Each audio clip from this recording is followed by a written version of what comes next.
Umqhabele izandla nomama egameni lika Yesu. Hallelujah. Otata ngicela siqhabele kakhulu izandla. In the name of Jesus. Omama bonke, obhuti osisi, abantwana abancinane sihlale phansi. Ngicela abathandekayo singayithandi division nje, isitulo esiphambi kwakho sihlale kuso egameni lika Yesu. Yenzeni ngofike late asilele phaya emva. Amen. Hallelujah. Thank you, Jesus. Singing Hosanna, Hosanna, to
the power.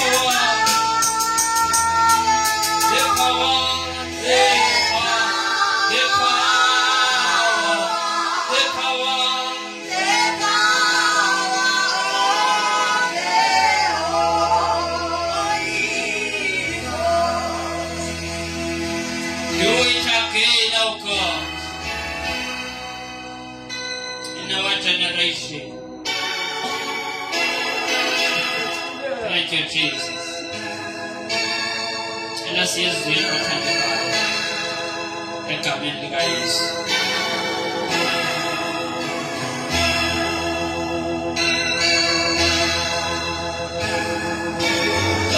Thank you, Jesus. Hallelujah.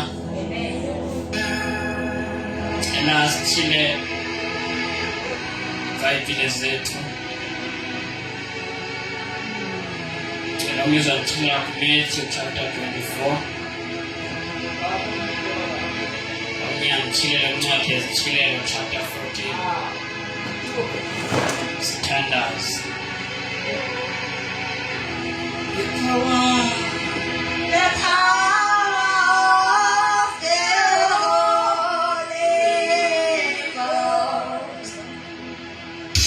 Matthew 24.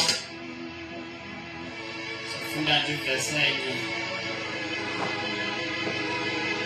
Verse 14. Isithilelo chapter 14 so funda verse 6.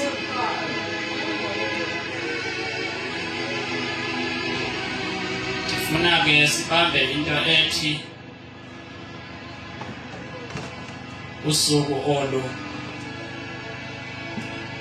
mama ngabahlala phansi ngizotshuka khona ngixoxa ukufunda.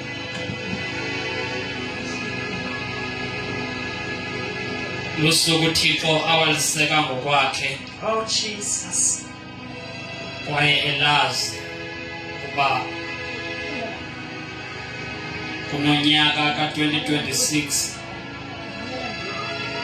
apho uThixo azobe efuna le nto ayifunayo emhlabeni. Ngoba kunento uThixo ayifunayo emhlabeni endinomthandazo lapha entliziyweni yam uba ngaske siyibambe ingasiphosi. Amen. Mama thatha umntwana uhlale naye njengoba angasiphazamisi.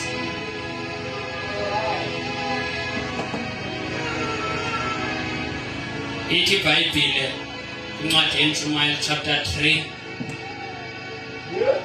verse 10 no verse 11.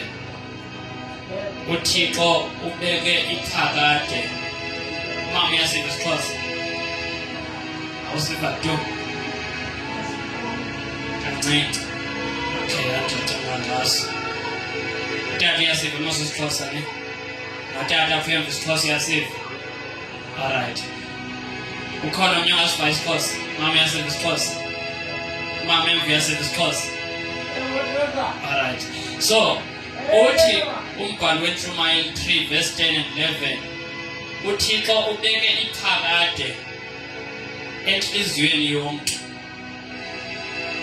ukuze umuntu alikhangele iphakade elisenhliziyweni yakhe. Yiloo nto ke umuntu nomuntu ophezu komhlaba njengobephila uyazazi uba akufunekanga afuna uncedo kuye. Akekho umuntu okwazi ukuzikhonza. Akekho umuntu okwazi ukuqubuda kuye. Amen. Now, if siyabona abantu xa besiya emagqirheni kungoba into enhliziyweni yabo ithi udinga uncedo ngaphandle kuwe. Amen. Now, umuntu xa efuna uncedo, ufuna uncedo kwindawo acinga uba inamandla kunaye. Sikhona ne? Amen.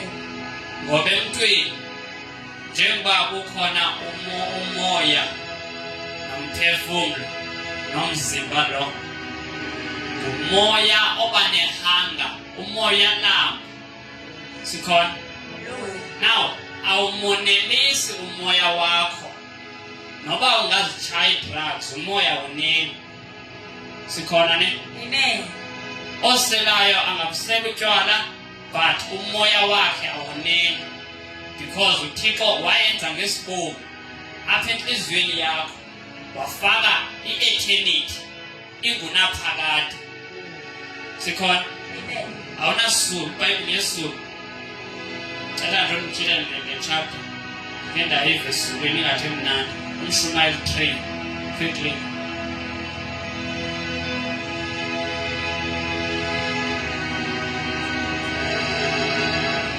Ngiyadlula nje kuyo. Umshumayeli chapter 3 verse number 10.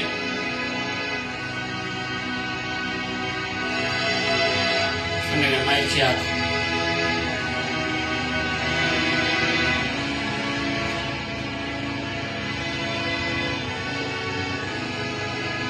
Verse 10.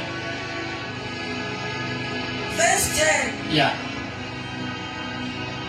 Ngibonile umshikashika uNkulunkulu awunikile amadodana abantu ukuba awushikashike.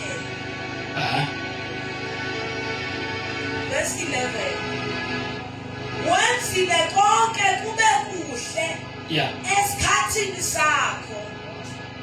Ubekile nokuphakade ezinhlizweni zabo. Ubekile nokuphakade phi ezinhlizweni zabo. Yes. Nokho umuntu angefumane umsebenzi awenzile uNkulunkulu. So njengoba uThixo ungene ndodana ungene mfana kithi egameni lika Yesu. Now njengoba apha inhliziyo yakho soziyenelise ngeziyolo. Sikhona ne? Amen. Noma ungenze iphi into emhlabeni if ayinayo uThixo soze wonele tu.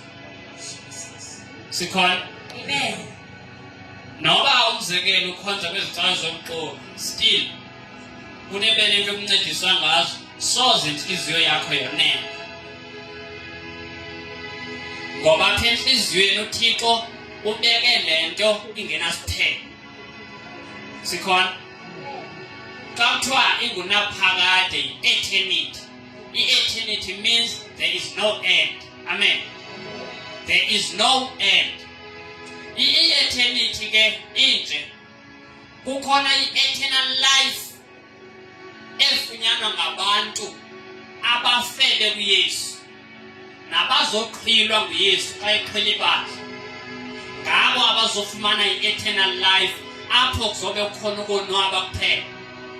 Then ke ngokaDaniel 12 uthi uDaniel kukho abazovuka emangcwabeni. Xa bevuka baye enhlabalalweni engunaphakade. So kukhona i-eternal life ne-eternal judgment. Sikhona ne? Kukhona umgwebo ongunaphakade kube uboni obungunaphakade. Now uThixo akavumi noma uyathakade ufe ungakhange uyivinyaniso. Uba umzekelo ukhonza kwicawe zomqondo uThixo wenza sure uba ufa inyaniso ivili. Nomprofethi wobuxoki uzofa inyaniso evili. Lixesha ke likaThixo eli apho inyaniso kaThixo kufuneka ithethile. Amen. Izothethwa othakathayo aqhubeke nokuthakatha kodwa inyaniso ayivili. Because xa uma phambi koThixo kugwetywa kumele uthethe amazwi athi Thixo ugwebe ngokulungisa. Sikhona? Njengoba uThixo lilungisa naxa egweba uzobe egweba ngokulungisa.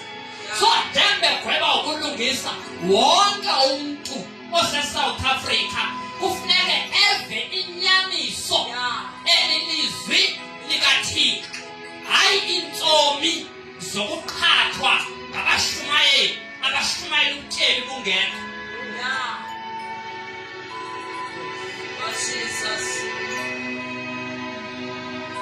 Before umuntu ayogilwa yi-car accident kumele abe uyivile inyaniso. Ngoba uThixo ngokweBhayibheli isihogo akasidalelanga abantu bakhe. Isihogo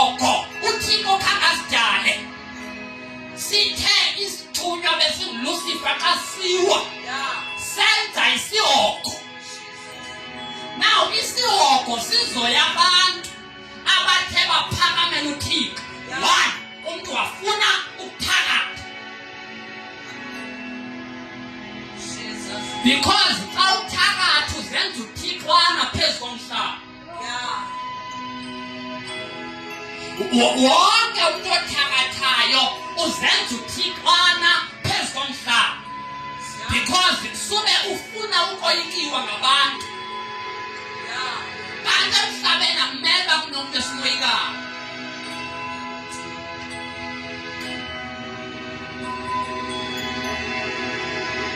Oh, Jesus. Inye into ezosinceda uYesu. Yeah. I-uniform zecawa singanazo sonke but ngezisinceda. John. Mnye ozosinceda nguYesu. Yes. Amakhanti kumaXhosa akuthi iimpondo zenkomo xa ziwiswe phambi kweyadi yakho soze zimncede tu. Yeah. Mnye umncedi nguYesu. Yes. Noba ungaya eSt John's uyofaka nento ifakwa ngapha soze imncede. Inye into ezokunceda nguYesu. Yes. Yeah. Uhambe uyoba ngumpostile wabantu 12 apostles ube yi-elder etshayibhokisana ayizukunceda into yokuba elder. Into ezokunceda inye nguYesu. Because inje into akho cawa ephezu komhlaba enawo amandla okunceda umntu. Yeah. nguYesu qwaba akwazi ukususa umntu phantsi kohlaselo lwamadimoni. Oh, Jesus. Because xa uthakatheka uyiveseli yesono. Yeah. Qho uba xa kukhanya abantu ngamagqwirha lendawo nawe ukhanywe yazi unesono. Isono asixolelwa yicawe sixolelwa nguYesu. Oh, Jesus. Hallelujah. Kusegameni lakhe apho uThixo abeke uba izono mazixolelwe. Na kufuneka wena uvume ubukhosi bukaYesu ngomlomo wakho. Yeah. Ukholwe ngenhliziyo yakho ube sowuyasindiswa zicinge izono. Now inje into isalima jonga ku isono asikho engqondweni yalo muntu. Umuntu oselayo akaseli ngoba eqhutywa ingqondo. Ligazi elinesono. Then awusamkela uYesu. uYesu ufika asuse igazi lesono. Uphelelwe yi-appetite yokuthanda utywala uyakusela. Now xa ukhonza ecaweni one akashunyayelwa uYesu. Uhlala esonweni uthanda ungathanda. That's why uzothi awukhipha i-uniform ucinga ungcwele wakuyikhulula ubuyithuka abantu. Oh, Nkosi Jesu. Hallelujah. Kulo mntu igazi lakhe uzalelwe wakhawulelwa esonweni. Yeah. Igazi lakhe linesono. John. Because ithi iBhayibhile umphefumlo wonke usegazini. Yeah. Therefore njengobona usegazini igazi lakhe xa engenayo uYesu lomtsalele esonweni. That's why ezoba nomsindo. Yeah. Umsindo awukho ngqondweni awukho enhliziyweni usegazini. That's why udinga uYesu ukuze akhuphe emsindweni. Oh, Jesus. Because awunomsindo awuzumbona uThixo. Nkosi yami. Hallelujah. Ungumzalwane okanye ukhonza kuloo ndawo ukhonza kuyo uhlele again yazi uba isono sisegazini udinga igazi elinamandla. Oh, Jesus. Lilokuphela igazi elingenayo into yokukhalaza. Lilokuphela igazi elingaquqele kwizithixo. Igazi elingathandi into zalo mhlaba. Ligazi likaYesu. Yeah. Oh, hallelujah. Akumsekela ukukhonza kulaqhawe yasekhapha irhabe imane senza umthendeleko. That is good. But without Jesus, You are wasting your time. Oh, Jesus.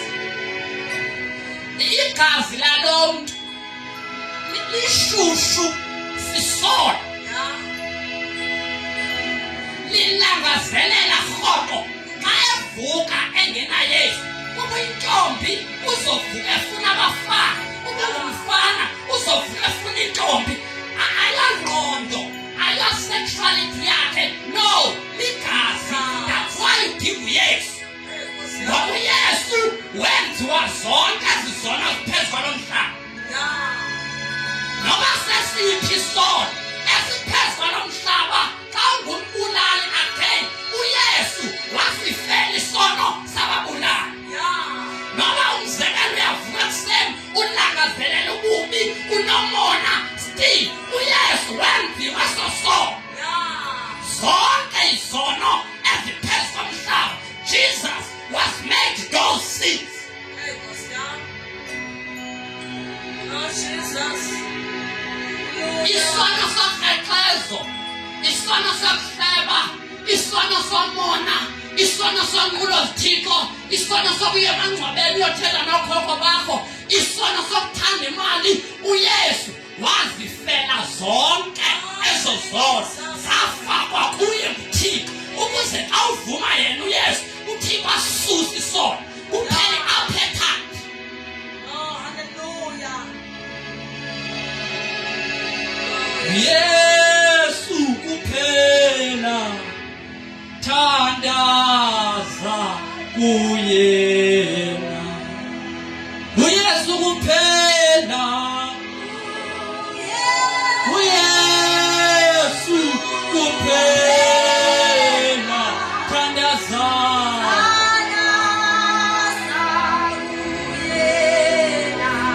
Ayabuza amawisi Zoyana, Zoyana, Zoyana,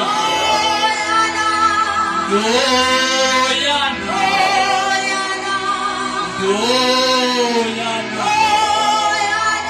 Yewe, Yewe, Zoyana, Zoyana.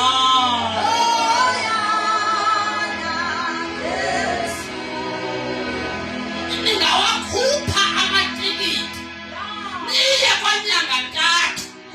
Uba uYesu aninaye libalani ngokuya khona. Ngoba isango lakungena ezulwini linye nguYesu kuphela. Noba i-uniform singanazo, ube ngumama ngolwesine, ube ngutata uMshumayeli, kodwa inye indawo yongena nguYesu kuphela. Ngoba uYesu lusango lakungena ezulwini.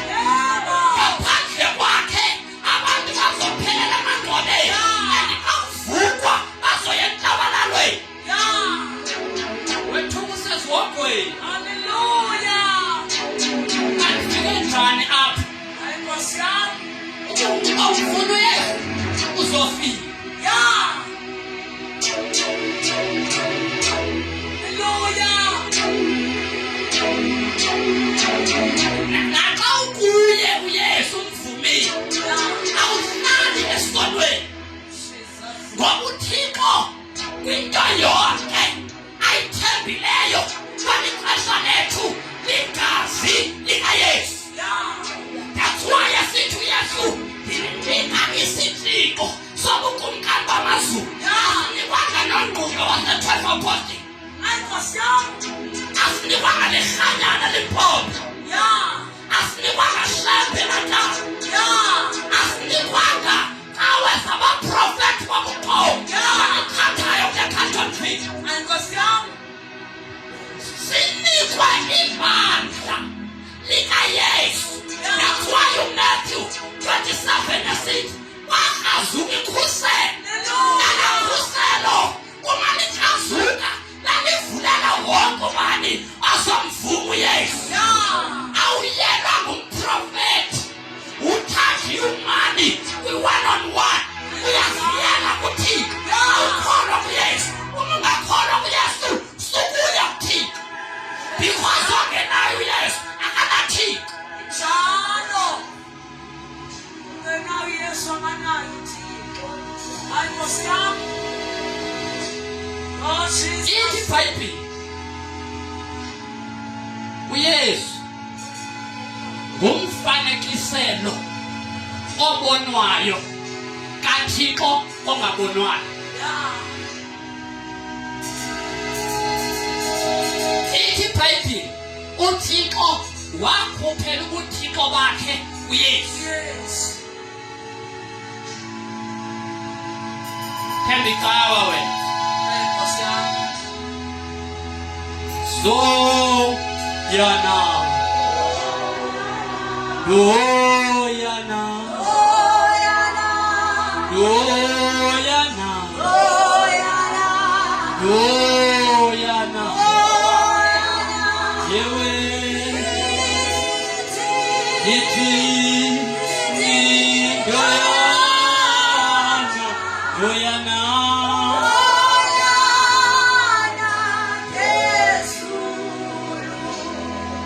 one day walk on the Vine ibisitsho Carltonville woma phambi koThixo and those one excuse uba isex zabo ifundiswe you will stand before him and he will judge you for not believing in Jesus.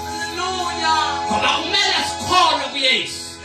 iBhayibheli ya indlela entsha yokulungisa yenzelwe abantu bonke. UngangumXhosa, ungumTswana, uSuthu, umVenda, ube ngumZulu. The righteous way God has made for all men. Kwaye nobabalo luthilelwe bonke abantu ukuze lisifundise uba sisichase isono. We must say no to sin. Ubabalo alinikwanga abantu as a license to make sin. Ubabalo ithi iBhayibheli ncwadi kaJohn 1 verse number 17 uYesu wayephethe two packages. One, uphethe ubabalo. Two, uphethe inyaniso. Inyaniso lilizwi likaThixo. Ilizwi likaThixo ngumthetho. Xa ithi iBhayibheli musa ukukrexeza, iBhayibheli sathetha nangoku. Krexeza ke ndingalithiwa kubani krexeza abafazi kuphela. Xa umane uhambe uye ekoyini uhambe emasikweni ube usithi usindisiwe krexezile. And akho sono uThixo azonyanya nje ngokukhonza into.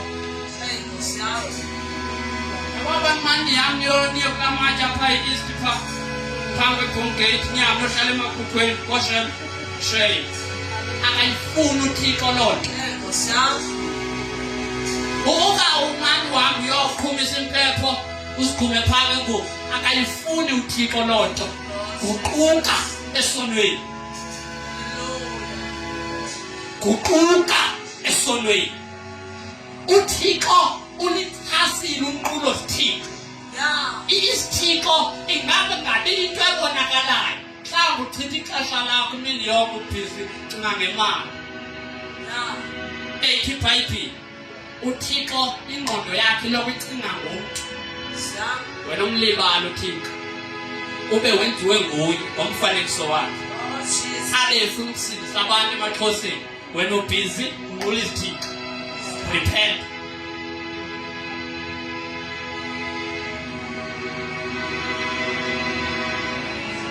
Lo mntu xa esola noba isono senza ngomzimba loo nto ubonayo ligazi limqhubayo. Ibhale le verse olubhalayo ncwadi yeLeviticus 17 verse number 11 verse 14 ithi umphefumlo wento yonke usegazini. Ligazi litsalela umntu esonweni. Xa uyindoda uthanda ukubetha umfazi ayinguwe. Your blood has a problem. Give your life to Jesus. Give your life to Jesus. He is better. Ukunegazi Yesu elinawo onke amandla. Because ithi iBhayibheli John 1 1 John chapter 1 verse number 7 lithi negazi likaYesu isihlambulule uso sonke isono. Akho sono siyengayo Yesu. Sikhona? Now ukumvuma namhlanje Yesu. Noma wabulala usekamkhopha umntwana etoilet.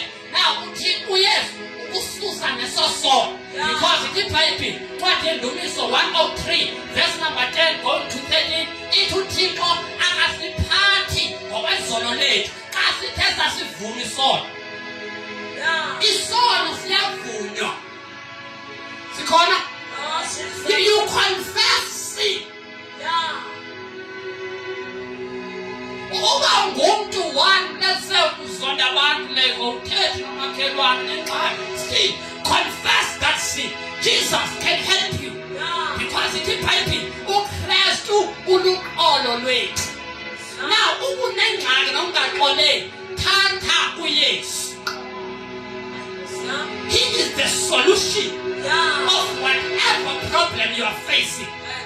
uYesu sisisombululo sokungakwazi uba ukwazi ukuthanda. uYesu uzokufaka uxolo uqala uthanda abantu. uYesu uba ukwazi uxolela uzokufaka uxolo uqala ubaxolele. Awuzokhetha. Oh Jesus. Hallelujah.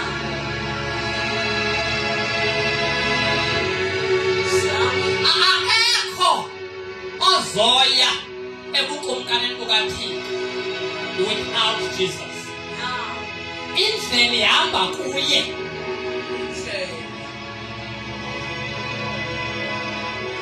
Indlela yokungena ezulwini uYesu. If akekho enhliziyweni yakho uYesu kugcwele iprogram zecawa shame.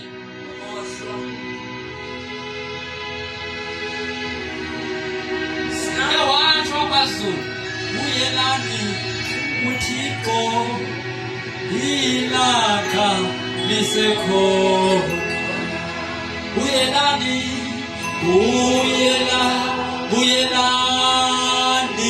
uThixo ilakha.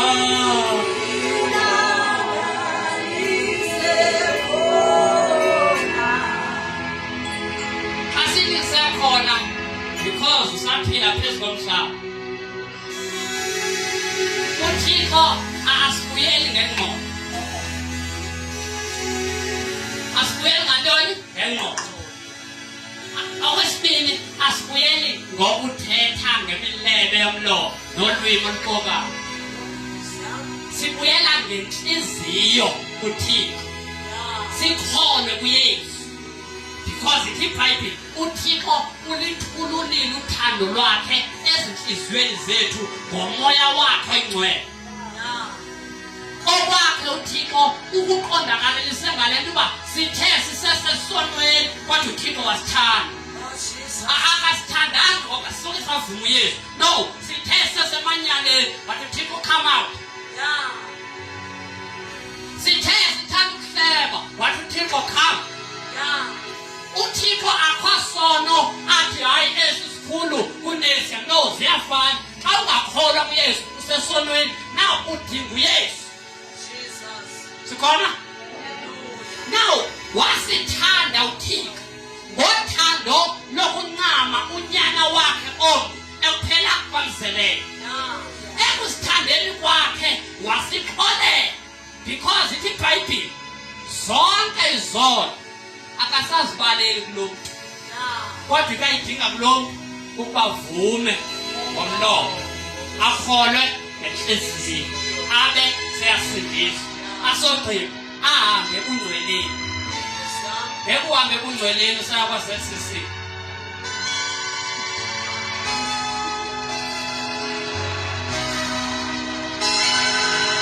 Makatolika shem awahambe ungcweleni sekatolika. Uthemba uMaria.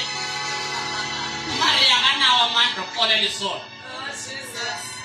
Ubuli Islam bathi uMuhammad Allah still uMuhammad akanamandla okuxolela isono.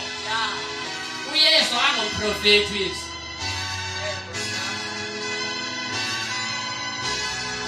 Uthi uYesu bayithetha ngolehanyana kwaShembe ngoMuhammad ngoMasango omangqonde amagqirha Buddha base-India oshebe natali wonke umuntu oqala icawa yomqobo nabaprofethi bethu balapha niphathela amakhandlela baqashela amahholo banithengisele ibhasileni namanzi uthi uyesu ayithetha ngabo bazoba benza intando kaThixo while benikhupha ebukumkanini because umzekelo uba ndima phambi kwakho ndikuthitha uba aphukela nasisi yazi uba ndiphume kuThixo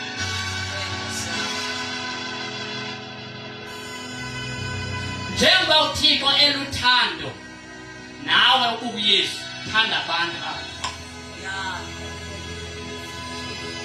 bathande bonke ungathembi nabo ngoba othemba umuntu uqalekisiwe nguThixo uthi uJeremiya 17 othemba nakho lokubana you are cursed once you trust man you are cursed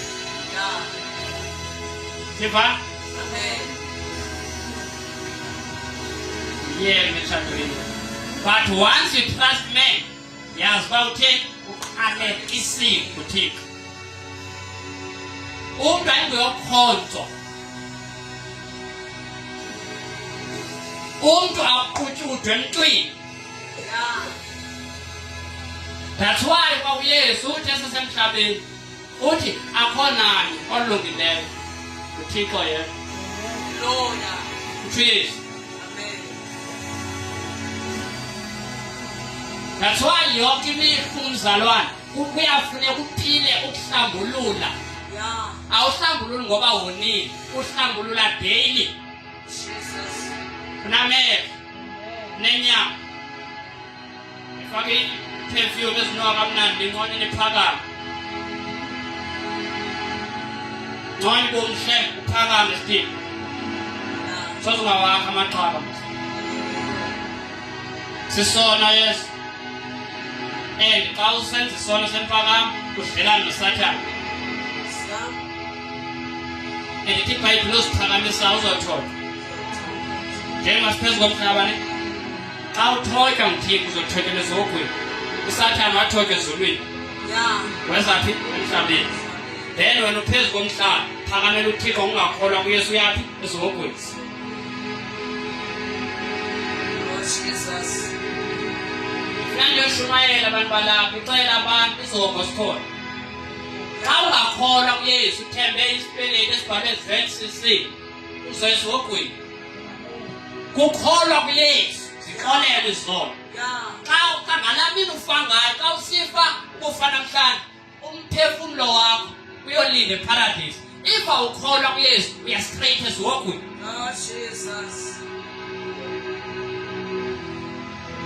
sibe isihogo singenzelwanga abantu bakaThixo senzelwe uSathane nezithunywa wabanazo ezulwini because uThixo xa edala umuntu wamdalela ubukumkani bakhe uThixo ubukumkani lulawulo lukaThixo phezu kwempilo yakho phezu kwefamily yakho akakulawuli ngeentsuku ezithile ukulawula yonke imihla uThixo luthando now ubusemkumkanini ba uthanda every day noba ulele uyathanda that's why xa usemkumkanini bukaThixo uzothanda ukubathandazela bekwenze kakubi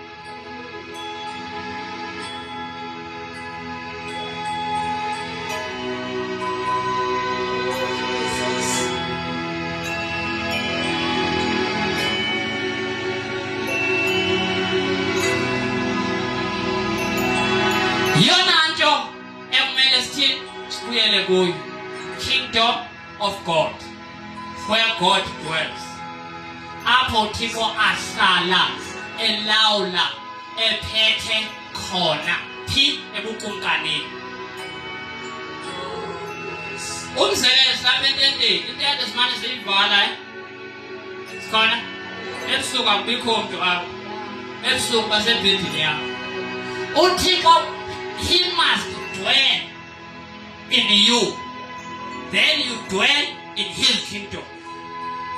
Ngokudleleyo athethe nawe uba nawe bedubulana amaXhoseni thandaza. Because akuyontando kaThixo bakudutulwana. Akuyontando kaThixo bakuchaya drugs. Akuyontando kaThixo bakuthakathwe. Kuthakathwa ngoba ixesha elininzi asibikho ebukumkaneni. Sibakho xa sekaweni. Let's go back to the kingdom of God. IBhayibhile xa kugqitywa ukudalwa umntu and ayikatshithi loo nto seyiyo nangoku. Uthi uThixo masenze umntu ngokufana nathi. Makasifuze. Now ndiyathanda uba uthi masenze abuya asifuze ne? Now xa edlula enikeza umsebenzi emntwini uthi yibani nobukhosi. Akathi masibe nobukhosi. Sikhona? Khawuyifunde Genesis 1:26 sicacisele kancinci oyiniThixo. Nabi Aleka 1:26. Thank you Jesus. Masibuyele le siyenzelwe. Asenzelwanga zicawa man. Asenzelwanga uba ube yi-elder, uhlonitshwe, ube yi-priest. Asenzelwanga zikhundla. Ezinto zophelelwa ezi. TuPaulus ayithetha xa kufike oku kuyinene, kwakupho kuyinene, luthando. Xa ibandla liqheliwe, kwaphela ubupostile, kuphela ubuprofeti, kuphela ubuvangeli, kuphela ukwalusi, kuphela uba ngumfundisi, kuphela uba yi-intercessor, kuphela uba yi-worship. Singene ngoba siyasanga abantwana. That's why uYesu esithi, unless you become like a child, you will never enter the kingdom. Umntwana umnethango alibala umntwana.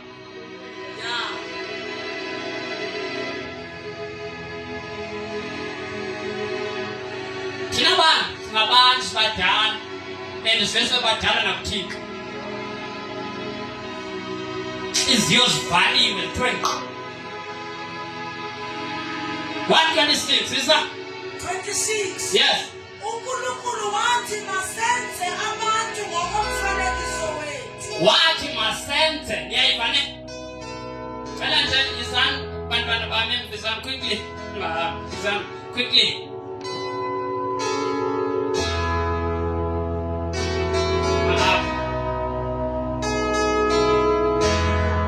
Ubawo uKristu moya oyingcwele. Now sisakubo ke nibe ngathi niyaxoxa. Now bayathetha uba masenze abantu. Sithi isiXhosa masenze umuntu.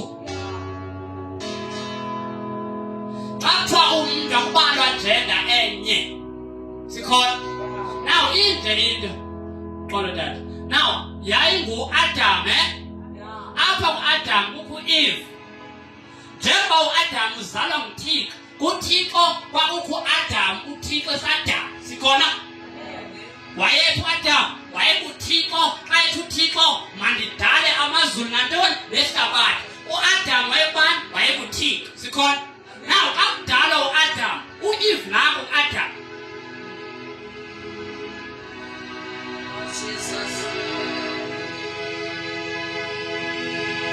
Masenze umuntu utsho bona kweyi-3 ngokufana nathi. Now yintoni ekufuneka bafane nayo ngathi? 1, uThixo luthando. Yintoni uThixo? Lo mntu lo uzothanda lo, because ufana nobani? NoThixo. uYesu. Now uYesu luqolo. Lo mntu uzoba nantoni? Uzoba noqolo. Umoya oyingcwele. Umoya oyingcwele uthanda ubunye, unity. Uthanda oneness umoya oyingcwele. Akayithandi division. Now lo mntu uzokuthanda ubunye. Sikhona? That's why uYesu xa ehamba kuMatthew 28 uthi nibabhaptizele. 1, akathanga uYesu nibafake emanzini. iBhayibhile yayithanda iba specific ayithetha ngaloo nto. Uthi uYesu nibabhaptizele egameni loYise nasegameni loNyana nasegameni igumbi likamoya oyingcwele. Now ngoba kwaYuda asithi name, sithi character, isimilo. Sikhona? That's why ungamele umntwana umthini wakanjani. Because igama is the character. Sikhona? Isimilo sikaThixo luthando. Isimilo sikaYesu luqobo. Isimilo sikaMoya Ngcwele ubunye, unity.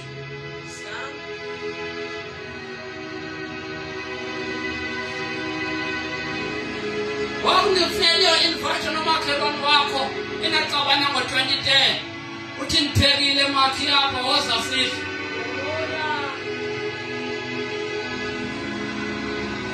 Wami isitrato sonke khangela abafana abahlele ezikondeni uthi hlezo tata belu baniphoqa abafana nasi sonke nayi ifish nayi idrink idlana. Zobona ngaye zobuza uba uphila njani wena uthi ndancedwe ezulwini. Abuza umbuzo uba lela banjani uthi lelethu sonke. Athi naye ndifuna uke ndihambe nawe ndiyosela kulo mthombo osela kuwo. Lord Jesus. Ashumayeli ngokuthetha kuphela siyakhupha. Uthando ayilothando ukuthi ndiyakuthanda kuphela uyenza eluthandweni. uThixo wancama unyana wakhe omnye wathanda ihlabathi lonke. Now xa uThixo thetha ngosifuna ukuthanda nje umuntu obemnye abafana batshayitransa kwakwazi intombi zisela utywala zifrustrated ziconfused.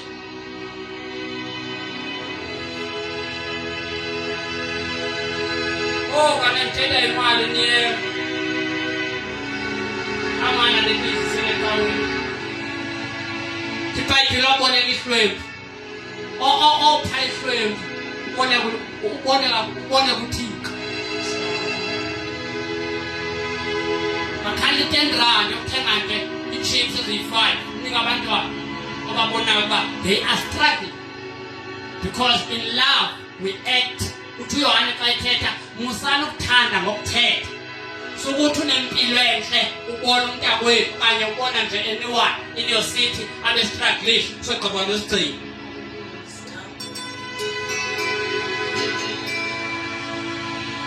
Besikodwa apostile andiwazi wona apho ndisuka khona enza sure xa kuyotyiwa aqokolela sonke isixeko asisecaweni yakhe yomaqhama singahlulwa ngabo sinoThixo.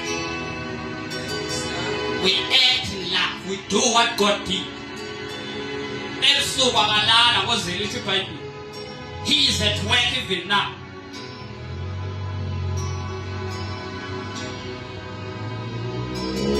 Isa ithele sukana masenza abantu ufana nathi standard. uNkulunkulu wathi Yeah. masenze abantu ngomfanekiso wethu basifuze. Niyayiva iphuma plan iphuma ezulwini ithi mabathi mabasifuze. Njengoba ungumuntu you are 3 in 1 phambi Jesus. Unomzimba losibonayo khona apha ngaphakathi kunomphefumulo kunomoya zinto zintathu ezikulomzimba. uThixo mthathu emnye lo mzalwane mthathu emnye sikhona na kufuneka umfuze uThixo ngento yonke ayiyo. uThixo uluthando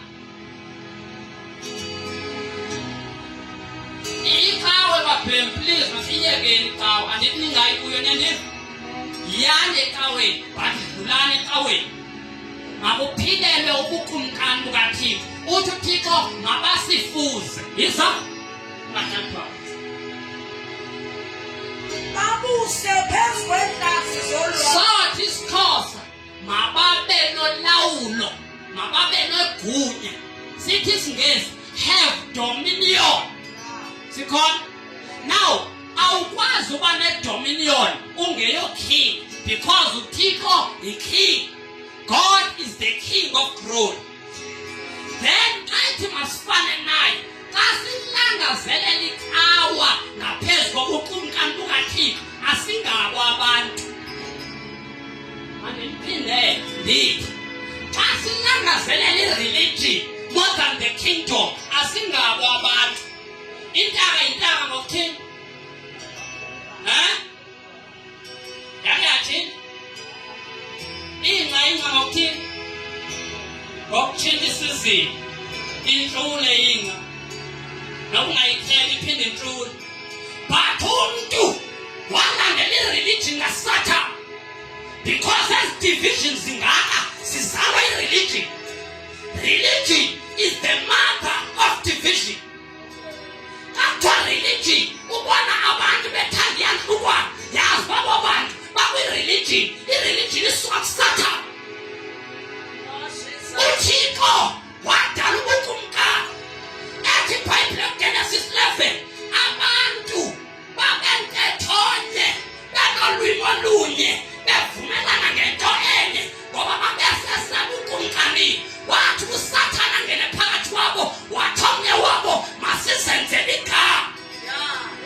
Ekuzenzeleni kwabo igama. That's why sinezichazeni zokuba iRoma yakaSathane.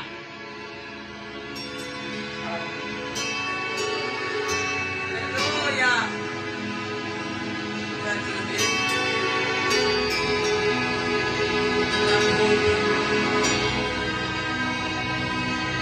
Indawo engathethi ngokukholelwa kwesono. Umprofeta nonke ndibona into ethi lo prophet uSathane ephatha iBhayibhile kaThixo. Because ithi iBhayibhile devil can masquerade. Uyakwazi ukuzenza ingelosi yokukhanya uSathane. That's why abashumayeli bakhe bezenza abashumayeli bokulungisa. Ukulungisa without Jesus akukho. Ukulungisa bukho ngoba uYesu wavuma ukuthatha isono sonke. Ithi iBhayibhile walilungisa wenziwa isono. Ukuze sakholwa kuye uYesu sibe ngamalungisa kuThixo.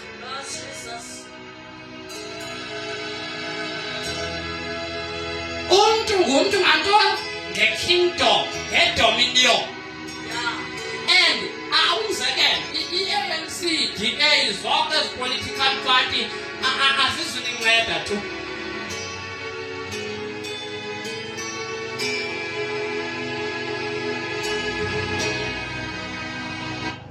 Into ezoyinceda iSouth Africa inye ukuba kufunyanwe utata nomama, umntu omtsha ombhuti nomntu omtsha ongusisi nomntwana oyi-1 omncinci babe yi-5 bangene kwisivumelwano uba Thixo sifuna ubukumkani bakho kweli lizwe. Because ithi iBhayibhile xa nibabini okanye nibathathu nivumelana ngento enye eningayicelayo kuThixo, uThixo wathini? Wona enzele. We don't need millions to change this nation. 2 people bangatshintsha eli lizwe. Xa bephi bekulento into le ubukumkani. Inkomo isayinkomo niye kuba nizijova ke nizitshintshe. Umntu ngumntu ngantoni? Ngolawulo. Ngolawulo. Not ulawulo lino-corruption eline-bribe. Ngolawulo olunokulungisa kukaThixo. Good.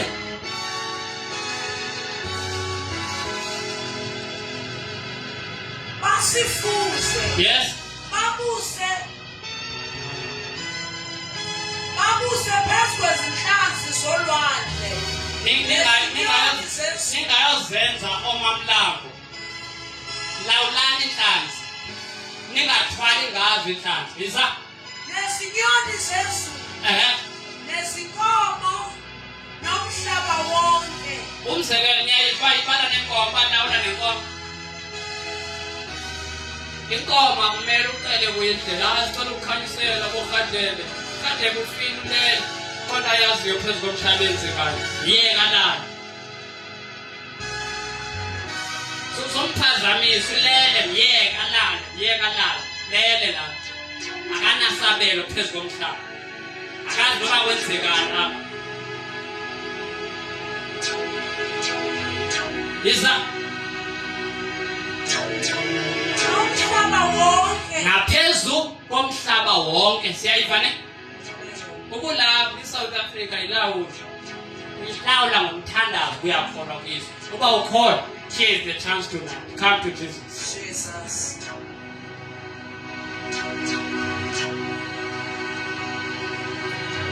Nesilwanyana zonke ezinobuzelayo emhlabeni.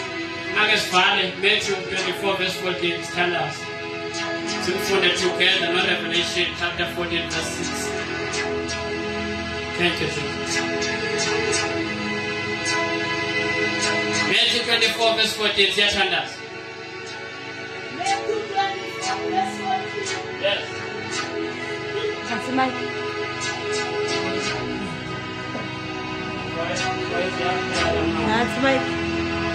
Matthew 24, verse 14. This gospel of the kingdom will be preached in the whole world as a testimony to all nations, and then the end will come.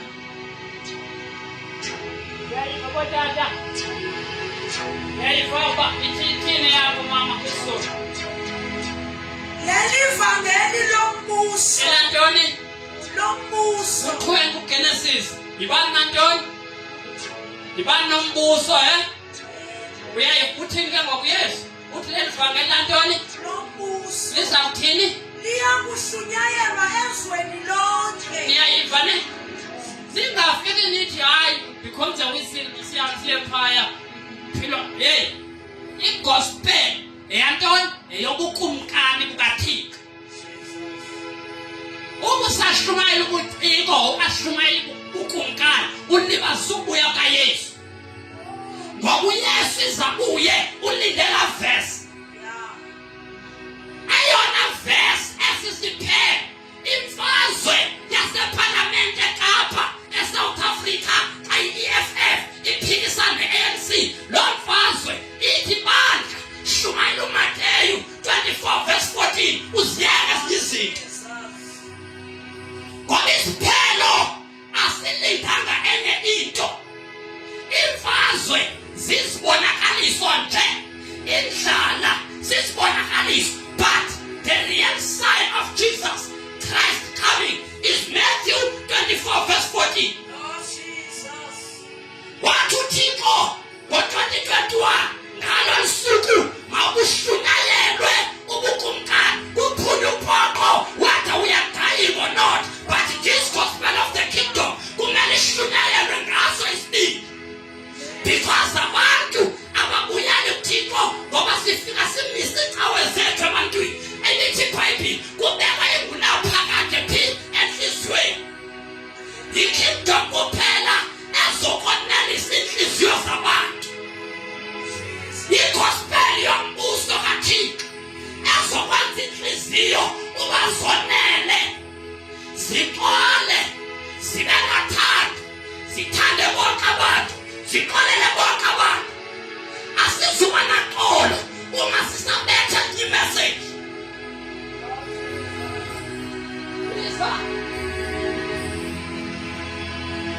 Leli vangeli lombuso liyakushunyayelwa ezweni lonke.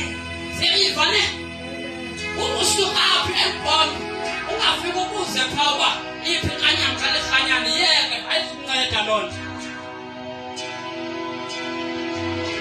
phaya fika umisa ndoda wena ufana noThixo wena wazixayelisa nendaye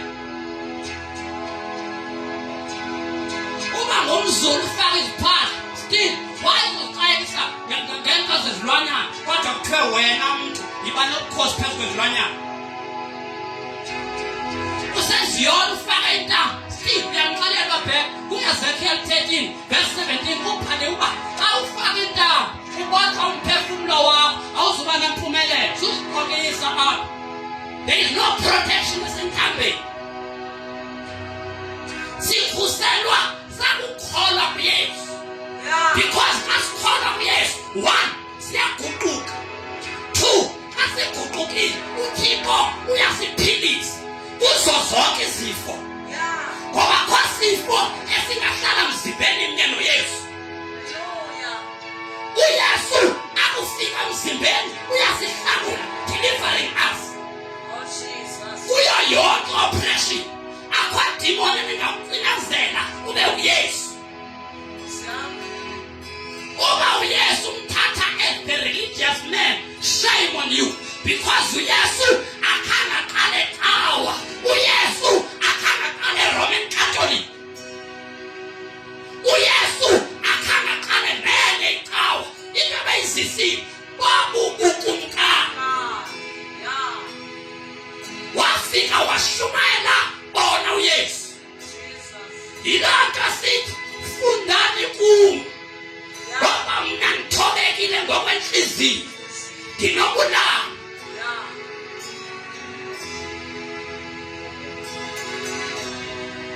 Oh Jesus. Yiza Ube ngubufakazi ezizweni zonke. le gospel ebukumkani izoba bungqina phi ebantwini bonke uba hey sicaba ngomnye utata lokho ehamba ezitratweni esithi masithandane, Yeah. masixolelane, masisebenzisane. Hallelujah. Inzima lo.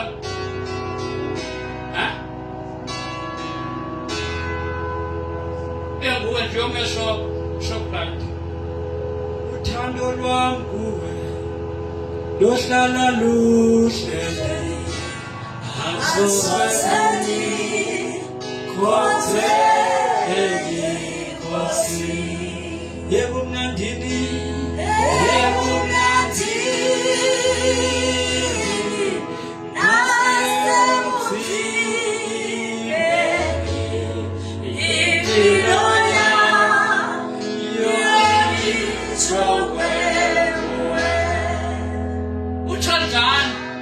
Uthujabani ngoba sibona umfazi wakho apha.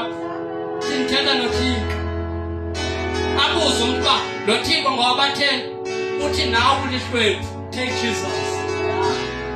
Take Jesus. Basisitshele take Jesus. Because we are born for the kingdom. And yathanda ilizwi.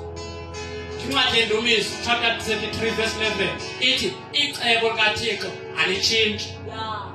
Noba singashumayela siqhatha abantu shebe uYesu ulindele and sikazohlala apha emhlabeni azoyishumayela. Hallelujah. Funda Jesus. Kube ngubufakazi ezizweni zonke. Yeah. Andukuba kufike ukuphela. uyayibuphela kwafikani Jesus. uyayiva ne noba singathanga ngokuthi sokucela shebe siyabaqhatha abantu kamanje uthi uYesu akhona ulazi Yesu alaziwazi ingelosi alaziwana ndim alaziwa ngibaba. Yeah. 2 years uYesu ulindele avese zoyikhulula namhlanje apha eGoli. Hallelujah. It was 2021 on this day. uThixo ethi zishunyayelwe zonke izinto. Wathi from Matthew 24 verse 1 until verse 13 uthi zonke ziyenzeka kodwa nansi into yakenzeki lo verse 14. Wathi ngoku ndiyamkhulula ngokushunyayela ngesibili. Hallelujah. Nomkhulula ufuna ngabantu abathi Thixo siyavuma awuqala umsebenzi wakho. Yaka kulo Revelation Psalm 14:6 standards.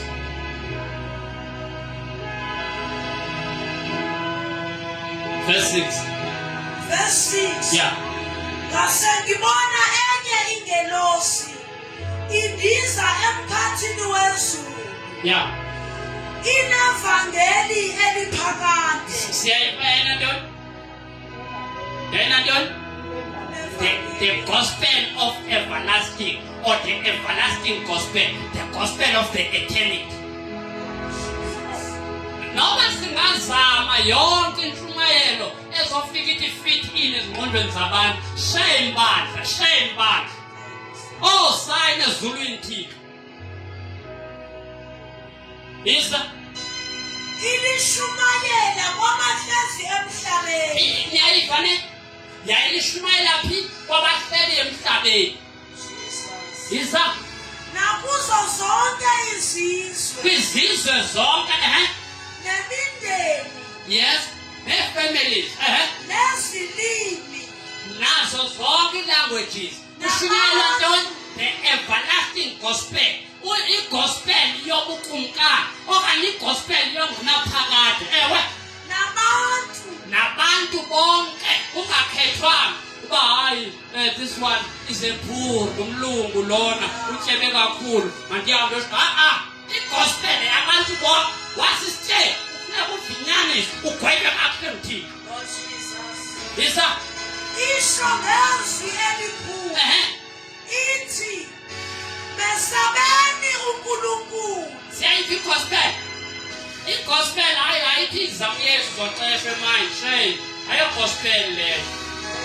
I-gospel ithi yoyika uThixo, guquka esonweni woyike uThixo, mesabeni uNkulunkulu Nimnike inkazimulo. nimnqule nimkhonze njengoba xa abanye babepractice ubugqwirha ngobugabha ngo-direction do the same to God.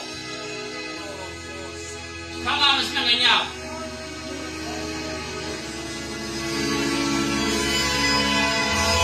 Sisindiswe sonke senanza abantu abathi Thixo siyakuvuma i-gospel yobukumkani bakho mayiqhubeke emhlabeni. Maxhola izandla sithandaze sonke sithandazisane. Thixo siyasayina emhlabeni.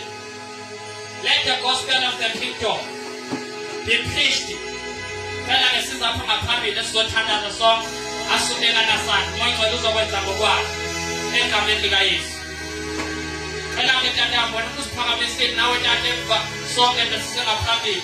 Oh Thixo, i-gospel yothando, i-gospel yoxolo, i-gospel yamandla kamoya ngcwele mayenzeke emhlabeni. Siyavuma Thixo. Shunyayela i-religion ayabanceda abantu. Kodwa namhlanje let the gospel of the kingdom be preached. Ungahashalishi mama khona uzobekwa sandla uzothandaza nje uzothandaza sonke uba nawe utsho ube kwi-altar khona uba utsho emva egameni likaYesu uze nomntwana wakho ngaphambili.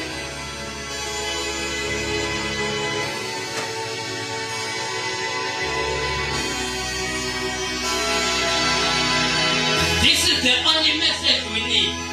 Message yothando, message yoxolo, message yobunye, message ezobuyisa ubuntu, humanity.